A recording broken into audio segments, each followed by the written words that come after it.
The arena smelled like hot metal, fermented roots, and the regret of civilizations that had once believed themselves too advanced for bloodsport. Above the dome, stars glittered through the translucent shield, though one was a surveillance satellite, blinking red with legal disclaimers. Thousands of species had gathered in orbit around Delvrax 9, a planet notable only for its thorough indifference to biology. The Galactic Combat Championships, once a ceremonial tradition to resolve minor trade disputes, had devolved into something more profitable: sanctioned violence with enough legal footnotes to keep most ambassadors from having heart attacks. Down in the pit, the ground churned lazily between sand, stone, and a few regrettable patches of boiling plasma that hadn't been cleaned since the last Mollusk duel. Floating drones spun in graceful arcs, broadcasting multilingual commentary. One of them narrated the history of the Falcar mating cycle instead of the fighter bios, glitching between documentary tone and high-pitched sports enthusiasm. And of course, the Velcrum warrior arrives covered in bone, muscle, and the blood of 7 competitors, 4 of whom volunteered. Yes, truly a noble expression of interstellar tradition. Meanwhile, the human female appears to be steeping leaves in liquid. The camera zoomed. She was seated cross-legged on a flat stone that looked like it had been excavated from someone's childhood trauma.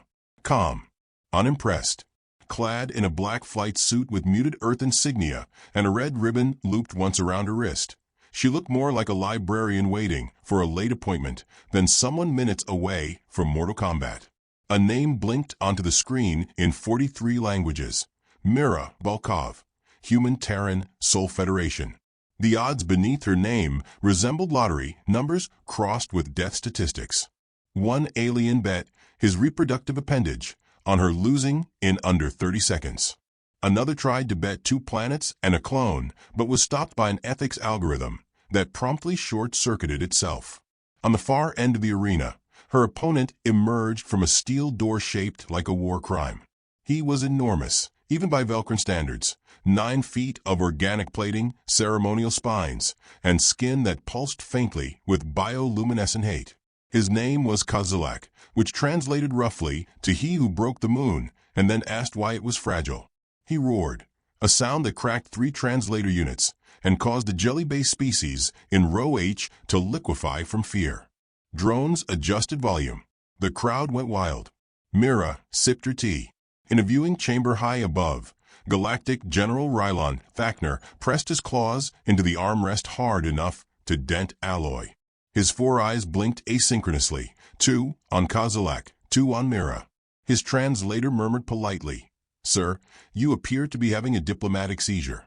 He didn't answer. Instead, he watched as Mira tucked her ribbon behind her ear and stood, dusting off her knees.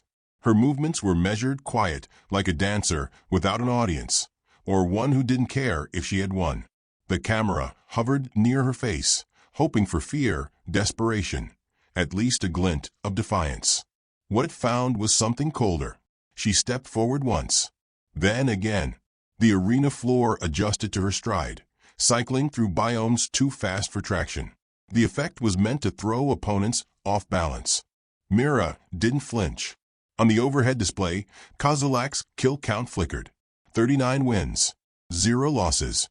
The last time he'd entered the arena, he'd impaled a Sarnathi noble and accidentally started a 4-system trade war. His people called him a legend. His enemies called him a misunderstanding. And yet, as he flexed his claws and howled toward the ceiling, something strange passed through the crowd. Unease. Not for Mira herself. She was unarmed, unshielded, seemingly vulnerable. But from the way she stood, the way she seemed to be listening not to the audience or the roaring, but to something beneath it all. A pattern. A rhythm.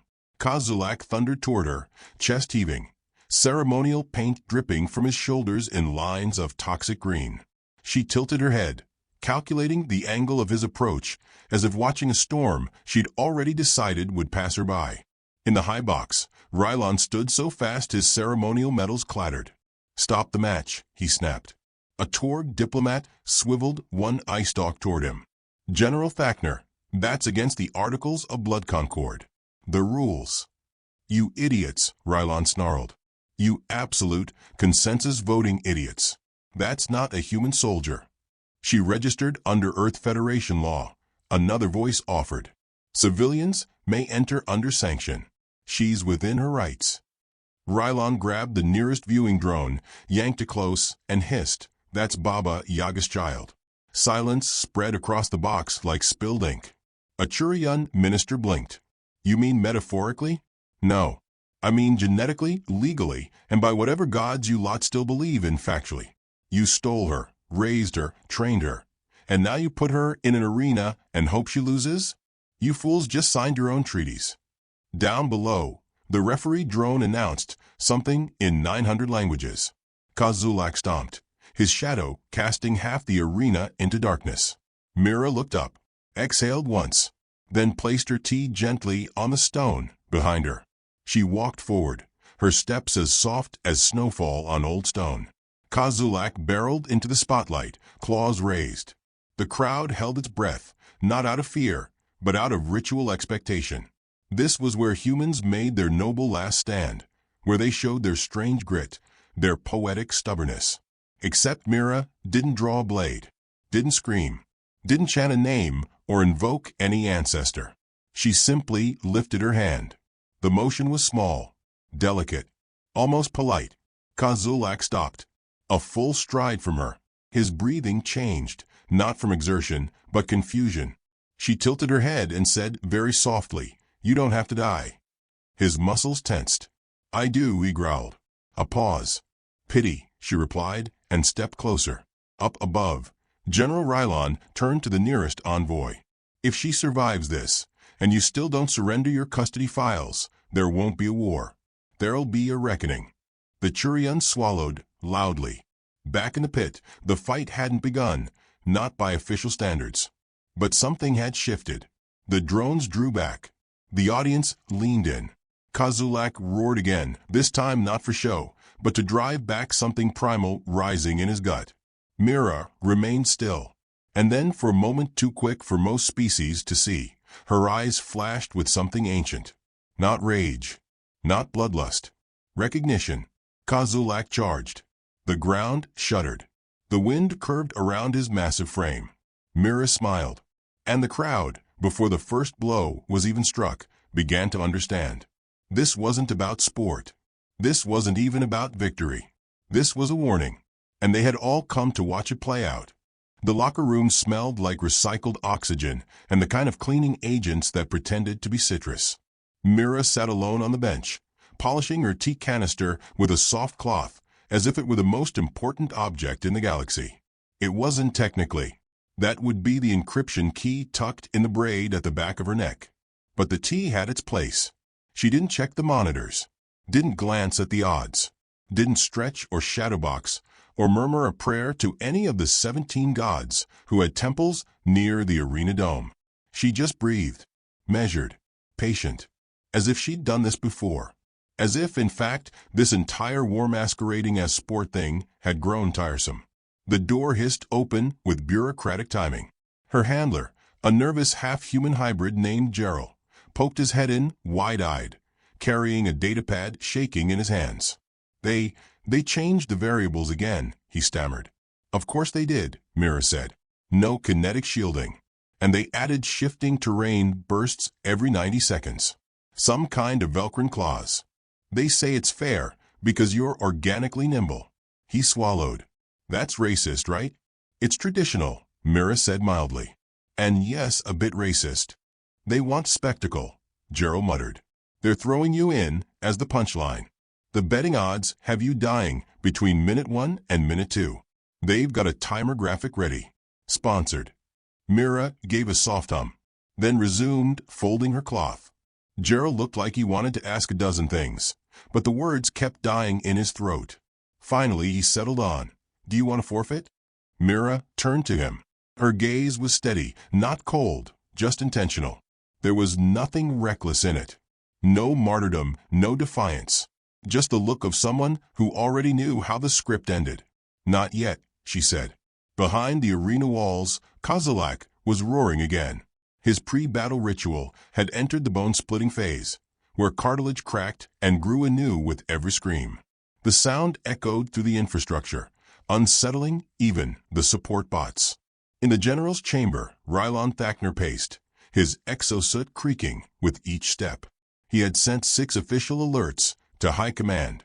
3 were flagged as hysteria, 2 were auto-responded with GIFs, and 1 had been marked inspirational and posted on the Senate feed. No one was listening. He watched the screen where Mira stood, all 5'6" of her, with not even a pulse of fear in her spine. "You bloody child," he whispered. "You really came here on purpose." Beside him, an aide cleared her throat. "Sir, with respect, she is just a human." "No," Rylon cut in. "She's his human." The aide blinked. "Who?" Rylon didn't answer. Instead, he turned back to the monitor and watched as Mira stepped into the pre-chamber corridor. There, the lighting dimmed to a theatrical glow. An announcer drone hovered nearby, eager for footage. "Human combatant," it said. Voice pitched to sound charming and ominous. "Would you care to give a statement to the audience before your unfortunate demise?" Mira considered. "Do they serve toast in the afterlife?" The drone hesitated. "Excuse me. I've just always wondered," she said, brushing dust off her sleeve. "Warm toast. Real butter. Seems like the kind of thing a god worth worshipping would allow." The drone buzzed uncertainly and flew away to record more screen footage from Kozulak's side. She stood alone now, facing the thick, steel gate that separated her from the arena. Somewhere behind it, a crowd of trillions waited. Billions of credits hung in balance. Dozens of governments watched, ready to turn this moment into leverage, into threats, into treaties. Mira wasn't thinking of any of them. She was thinking of snow, of a cold outpost, half buried in Europa storms, of a cabin made of thick alloy and old Russian wood, creaking in the wind, of the woman with silver hair who taught her to breathe, to calculate, to kill quietly and only when necessary. Not if. When. She had always known this moment would come. The gate opened. The roar hit her like a physical thing, vibrations in her ribs, her teeth, her memory. A dozen species screamed in their native tones. Some chanted her name. Most mocked it. A few sent symphonic death threats. Mira walked forward, unhurried. Kozulak was already waiting in the center, cracking his neck and thudding his fists against his chest so hard that bone shards flew. His ceremonial armor glistened with venom. His priests hovered behind the force field, singing war psalms in 6-part harmony. He grinned when he saw her. "You bring nothing?" he boomed. Mira smiled. "I bring myself." Kozulak blinked, laughed. "You are tiny." "I'm portable," she said. "Easier to ship the consequences." The audience laughed at that, though most assumed it was a joke. Kozulak snarled and pointed a claw at her. "I will snap you like twig." Mira bowed slightly. "Be careful. Some twigs are connected to trees." The announcer's voice thundered over the arena. "And now, the moment you've all been waiting for. The Titan of Teeth. The slaughterer of 7 systems. The bone-crowned war champion of Velcra, K.A. Zulak." The crowd roared approval. Pyrotechnics fired. A baby squid passed out. And facing him, a Mira from Earth. Polite silence. One cough. Someone asked if she was edible. The timer appeared above their heads. 90 seconds until terrain shift. No shields. No fallback protocols. Just gravity, muscle, and momentum. Kozulak crouched, vibrating with anticipation. Mira stood still, hands at her sides, ribbon tucked into her collar like a secret. The countdown began. Lights dimmed.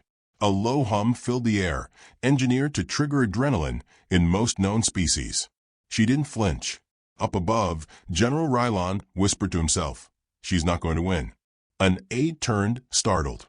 "Sir, she's going to demonstrate, and then leave us to bury the pieces." Back in the pit, Kozulak began to pace in a wide arc, testing the terrain beneath his feet. Lava pockets were forming near the northwest quadrant. Spines jutted from the earth like broken promises. Mira didn't move. He tried taunting, flexed his arms, let his venom drip visibly, even spat a challenge in 3 dialects. Still, she did nothing. Until he lunged. Half a second before impact, she stepped to the side, not evasive, just absent, as if she'd never been in the way to begin with. He stumbled, momentarily confused. The crowd gasped. She looked up at the timer. 60 seconds until terrain change. Kozulak growled. "You're just dodging." "Would you rather I let you kill me now?" she asked softly. His eyes flared. "You don't understand," he snarled. "I was bred for this." "I do understand," she said. "That's why you'll lose." Then she turned her back to him and walked 4 steps to the center of the arena. The camera zoomed. Kozulak raised both claws, shaking with rage. And Mira? Mira reached into her suit pocket and pulled out a second tea bag. The arena blinked with confusion. General Rylon stood slowly, one hand over his face. "You absolute maniacs," he muttered to no one in particular. "You didn't just provoke her. You trained her. You gave her an enemy." The aide looked at him. "Sir, what's she doing?" "She's waiting," Rylon said grimly. "Not for victory. For the point." "Point of what?" "Demonstration," Rylon said. "The Baba Yaga doesn't raise champions. She raises examples." Down in the arena, Mira crouched beside a rock, balancing her tea leaves over a small heat pocket in the terrain. Kozulak screamed again, and this time, the fear in his voice didn't come from injury. It came from recognition, from the moment he understood that she wasn't here to fight him. She was here to teach the galaxy what happened when you stole a child from a myth. The moment Mira placed her tea leaves over the steaming fissure, the arena went silent in a way that sound never could. It was a silence that hung between seconds, a hush that vibrated with something other than reverence, unease. She balanced the steel mesh with care, letting the boiling gas warm the bottom, while she leaned her elbows on her knees and waited. Kozulak, poised 30 meters away, shifted his weight in confusion. The terrain under his feet pulsed, adjusting again to random gravity flux. His talons clicked against the stone as he paced. She didn't even look up. He let out a half-growl, half-laugh. "I thought humans liked drama." "I like breakfast," Mira replied calmly. "You mock this match," Kozulak barked, voice reverberating through the domed arena. "You insult the gods of war. I'm not here for them." The crowd, at first eager for blood, had grown divided. Some jeered, impatient. Others leaned forward, trying to decipher her angle. Some trick, some delay tactic, some hidden weapon. But Mira had nothing hidden. The arena's bioscanners had confirmed it. No shield, no armor enhancements, no concealed weapons beyond the dagger the size of a spoon. Her only advantage was statistical anomaly. A woman with unremarkable strength and reflexes who had survived 72 simulated death matches without a scratch. She stirred the tea slowly. Above, in the command tower, General Rylon Thakner was no longer watching the fight. He had turned from a live feed and was hunched over a cracked screen showing a grainy personnel file.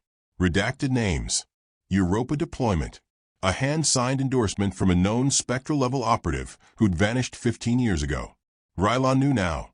Not who trained her. That was obvious. But why she was here.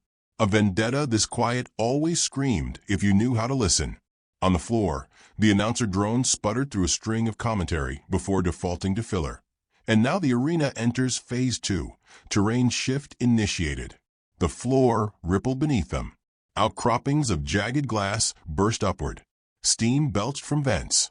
The centerline cracked open, revealing a molten trench that would have melted steel. Mira didn't move. Her tea simmered untouched. Kozulak adjusted, springing nimbly to a new platform. His muscles tensed. He was a killer by design, engineered to conquer, bred in gravity 3 times standard, with a nervous system tuned to speed and punishment. And yet, he hesitated. Mira turned, finally, to face him. There was no bravado, no performance, just a quiet steadiness that disturbed him more than any blade ever could.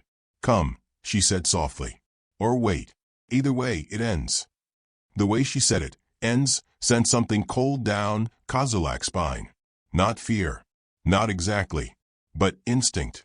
The kind that said, "There's something older than you watching from behind her eyes." He chose violence. With a roar, he launched himself across the gap, leaping with lethal precision.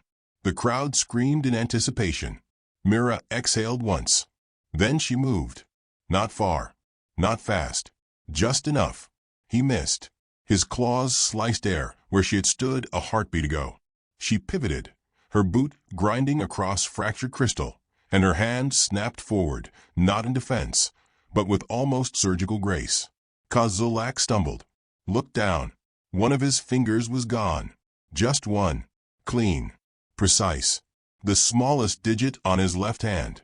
He screamed, not from pain. His species didn't register pain until limb number 4, but from shock. From violation. The crowd erupted in confusion. Had anyone even seen the strike? Mira straightened, holding his severed finger between thumb and forefinger like she was examining a rare mineral. She didn't speak. She just set it gently on a rock between them. Kozulak recoiled, stumbling 2 steps back. "You didn't dodge," he muttered. "No." "You didn't use a weapon." "No." His eyes narrowed. "Then how?" She raised her hand again. Open. Empty. Her fingers curved, not threateningly, but in invitation. It was the most dangerous thing she could have done. He backed away. The crowd had begun to murmur. The announcer drone repeated old footage, trying to replay the moment, but the strike had been too fast or too strange. One frame showed Kozulak mid-swing, and the next showed Mira calmly lowering her hand. In the command tower, Rylon watched the footage frame by frame. Then he tapped into the old tactical simulation files. Neural rewiring. Submolecular pulse compression. A fighting style not recorded in any current database. She had struck not with force, but with instruction. The body followed code, and hers was written differently. Rylon felt sweat pool under his chitin. Kozulak shook off the shock and lunged again. This time with more fury than precision. It didn't matter. Mira slid past him like smoke, barely brushing his shoulder. A flick of her foot disrupted his balance. Another twitch of her hand, and his momentum betrayed him. He landed hard, cracking the edge of the platform. Dust flew. She didn't press the advantage. She turned, walked back to her tea, poured herself a cup. He rose with blood in his eyes. "I will destroy you," he bellowed. "No," she replied, sipping. "You'll confirm what I am." "What are you?" She lowered the cup. "An error you'll never be able to explain." Then she placed the cup down carefully. Deliberate. Ritualistic. Kozulak charged once more, and this time Mira moved forward to meet him. Not as a strike. Not as a dance. As a consequence. They collided. The sound was not that of bodies meeting. It was that of inevitability finding its mark. Kozulak reeled. Mira landed 3 steps away. She brushed something off her shoulder. Turned. He was on his knees. Not by choice. Something in his spine had given. Not broken. Obeyed. She hadn't severed nerves. She'd redirected them. Not with tech. Not with implants. But with the same gentle discipline that built cathedrals out of shadows. The crowd was no longer cheering. No longer laughing. The silence now was reverent. Mira faced him. Her voice low, private. "You were told to fight me," she said. "And you obeyed." Kozulak snarled. "I'm not here because I want to kill you," she continued. "I'm here because you took a child once. Not you personally, but your council. Your senate. Your vote." He hesitated. "The Baba Yaga doesn't forget debts," she said. "She doesn't forgive trespass. But she waits." The crowd couldn't hear her now. The audio mics didn't carry whispers like this. "This is the part where you live," she said. "And they ask you why." Then she stood up and turned her back to him again. Kozulak didn't move. Couldn't. She returned to her tea, poured another cup, set it beside the first, and left the finger on the rock. The announcer drone stammered, flickered, then stalled entirely. Kozulak stayed on his knees, breathing hard, staring at the object between them like it was an altar. Mira didn't look back. Above, General Rylon leaned forward. "She's not just the Baba Yaga's child," he whispered. "She's her message." And the galaxy had just begun to read. The moment before a legend begins is always quiet. No matter the species, language, or star system, there's a universal stillness when something irreversible is about to happen. It's not silence in the literal sense, The arena still thundered with lights, distant howls, the tremor of shifting terrain. But within that, a stillness took root. Like gravity had leaned forward to listen. Mira rose from where she had been crouched, dusted off her knees, and looked across the scorched stone at the towering shape of Kozilek. He was swaying now, not from injury. His kind could survive dismemberment, decapitation, even spontaneous combustion for several seconds, but from confusion. His neural matrix hadn't fully reconciled what had happened. His fingers didn't respond as they should. His breath came in dissonant bursts. Every motion triggered resistance from systems that once obeyed him. He couldn't tell if she had broken him or reprogrammed him. She moved again, slowly, each step deliberate, like a song counting down to its final note. Kozilek tried to roar.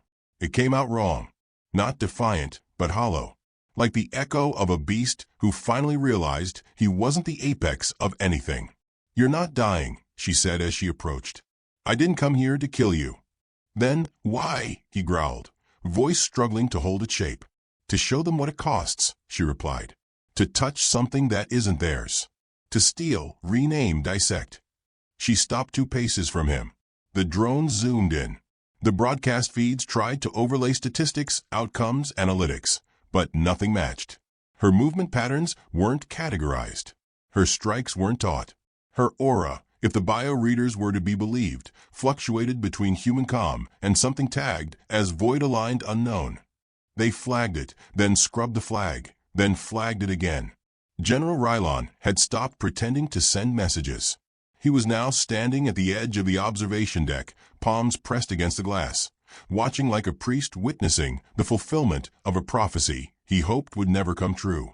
Mira extended her hand again, palm open. Kozilek flinched. A champion of wars, a destroyer of moons, flinched like a beaten dog. "Tell them," she said softly. "Tell them who trained me." He shook his head. "I don't know. You don't have to know. You just have to kneel." He looked down. His knees were already on the ground. The audience didn't understand. Not yet. But they would. Mira stepped behind him. No noise. No flourish. Just a single, calm motion. Her hand rose and struck the base of his skull, not hard, not sharp, but perfectly placed. A pressure point designed not for pain, but for reset. Kozilek went limp. Unconscious, not dead. No blood spilled. Just a mountain of muscle and wrath crumpling forward onto the cracked arena floor like a statue finally giving in to gravity. The silence was not applause, not gasps. It was the stunned vacuum of expectation denied. Then Mira spoke. It wasn't amplified. No mic, no translation, no theatrics. But the drones caught it. Every system broadcast it across thousands of planets. Her voice, quiet, steady, unmistakably human, carried farther than any roar. "This is what happens," she said, "when you teach your children to take what doesn't belong to them." A dozen diplomats shifted in their seats. In the Androsian core, a senator reached for the emergency negotiation protocol. In the Varkan sector, 5 media outlets crashed simultaneously from traffic overload. And on Earth, silence reigned. Because Earth knew. Earth had always known. Mira turned and walked away. She didn't wait for the announcement. She didn't acknowledge the stunned drones or the flickering screens. The war chants had stopped. The advertising holograms had gone blank. The betting feeds were frozen. There were no odds left to calculate. Kozilek remained where he had fallen. The judges, for a moment, didn't know what to do. No victor had been declared. Technically, no one had died. No rules had been broken, except perhaps all of them. Then a voice, shaky and filtered through 17 layers of diplomatic cowardice, emerged over the speaker system. By technical submission and opponent incapacitation, the winner is human combatant Mira Volkov. No cheers. Just that name. Over and over. Broadcast across the galactic net. Tagged, translated, repeated. Human combatant Mira Volkov. Not hero. Not champion. Message. In the corridors beneath the arena, Mira moved calmly, steps echoing through the reinforced walls. Her shadow stretched behind her like something older than the girl who cast it. She passed by technicians, guards, cleaning bots. No one spoke. No one moved. Until she reached a door marked Private Combatant Exit, Diplomatic Class Only. The guard in front, a Sarnathi lieutenant with a ceremonial spear and 6 degrees in Xenolaw, blinked. "You're not authorized." She looked at him, not with anger, just with knowing. He stepped aside, dropped the spear, forgot to breathe until she was gone. In the war room above, General Rylon turned from the glass and slammed a clawed fist into the comms terminal. "I want a secure line to the Galactic Senate now." The aide behind him swallowed. "Sir, they're already calling." "Good. Then patch me through." The call opened.